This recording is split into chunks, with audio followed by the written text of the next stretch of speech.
Hello मेरे प्यारे बच्चों। तो चलिए स्वागत करते हैं आज हम अपने प्यारे से यूट्यूब चैनल इंस्पायर स्टडी पर। तो आज जैसे कि सभी को पता है, आज जो चैप्टर है पंचवटी चलने वाला है। इसका पद्यांश नंबर 1 को पढ़ेंगे बड़ी गहराई से, एक एक शब्द को देखो मतलब समझेंगे। फिर उसके द्वारा मैं पहले तो ये सब समझूंगा, फिर इसके द्वारा संदर्भ, प्रसंग और व्याख्या को भी दिखाऊंगा, ताकि आप इसको समझने के बाद अगर अपना नोट्स बनाना चाहें तो बना सकते हैं। तो चलिए सीधा सीधा शुरुआत करते हैं बिना किसी देरी के। तो आप पचास नंबर को 1 को पढ़ते हैं। देखिए पेपर में आपको क्या मिलेगा, 2 नंबर का संदर्भ मिलेगा, 4 नंबर की व्याख्या मिलेगी, 2 नंबर का क्या मिलेगा, काव्य सौंदर्य। तो इस प्रकार से आपको 8 नंबर देखने को मिलेंगे एक पद्यांश से, चाहे आपका उसमें दोहा हो और चाहे इसमें पद्यांश दिया हुआ हो। तो समझ गए। तो चलिए पहले इसकी पढ़ लेते हैं फिर समझते हैं। ये कहा, चारों चंद्र की चंचल किरणें खेल रही हैं जल थल में, स्वच्छ चांदनी बिछी हुई है अमनी और अंबर तल में, पुलक प्रकट करती है धरती हरु तरुण की नोक से, मानो झीम रहे हो तरुण भी मंद पवन के झोंकों से। तो ये इसका क्या हुआ, मैंने पढ़ दिया है। अब पढ़ने के बाद इसका मतलब जानेंगे। तो यह है तारू चंद्र की चंचल। तारू कहते हैं सुंदर, चंद्र माने चंद्रमा की चंचल जो किरणें हैं खेल रही हैं जल थल में, यानी कि इस तरीके से जो खेल रही हैं जल और थल में, यानी कि पृथ्वी पर और जल में खेल रही हैं किसकी, सुंदर चंद्रमा की चंचल किरणें जल और थल में खेल रही हैं। आगे है, स्वच्छ चांदनी बिछी हुई है अमनी और अंबर तल में। स्वच्छ चांदनी यानी कि स्वच्छ चांदनी यानी कि प्रकाश जो है, चंद्रमा का जो प्रकाश है बिछी हुई है, इस प्रकार से बिछी हुई है अमनी और अंबर तल में। अवनी अवनी कहते हैं प्यारे बच्चों धरती या पृथ्वी।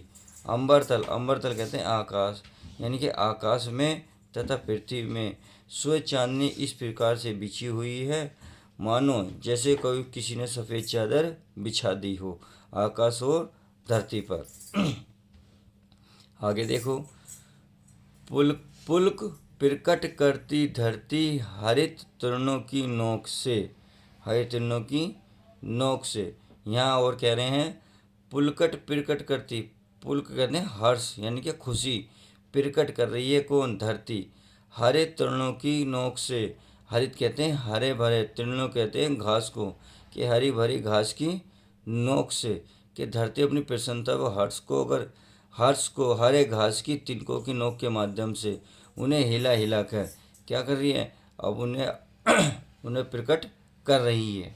आगे देखते हैं, मानो झीम रहे हो तरुण भी मंद पवन के झोंकों से।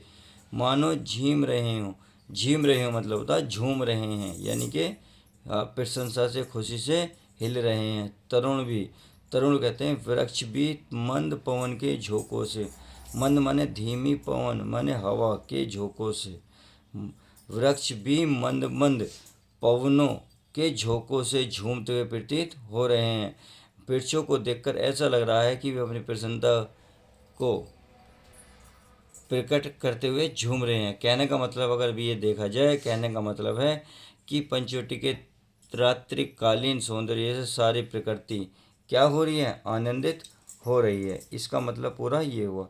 तो चलिए अब हमने इसे पढ़ लिया है, अब इसकी हम संदर्भ, प्रसंग और व्याख्या को देख लेते हैं, ताकि नोट्स बनाने में कोई भी दिक्कत आपको ना आए। तो चलिए पहले ने देख लेते हैं। तो अब क्या करना है, पहले संदर्भ देखना है। देखिए संदर्भ में क्या लिखना, प्रस्तुत पद्यांश हमारी पाठ्य पुस्तक के, इनके पाठ्य पुस्तक हिंदी के, आप हिंदी भी लिख सकते, हिंदी के काव्य खंड के पंचवटी शीर्षक कविता से उद्भूत है। यह कविता से लिया गया है। यह मैथिली शरण गुप्त द्वारा रचित खंड काव्य पंचवटी से लिया गया। तो आप यहाँ ये भी लिख सकते हैं, यह इसके लेखक कौन है, मैथिली शरण गुप्त जी हैं, बस इतना भी लिख सकते हैं। अब चलिए प्रसंग को देख लेते हैं। प्रसंग में प्रस्तुत पद में कवि ने चांदनी रात में पंचवटी की प्राकृतिक सुंदरता का सुंदर वर्णन किया है। अब व्याख्या देख लेते हैं।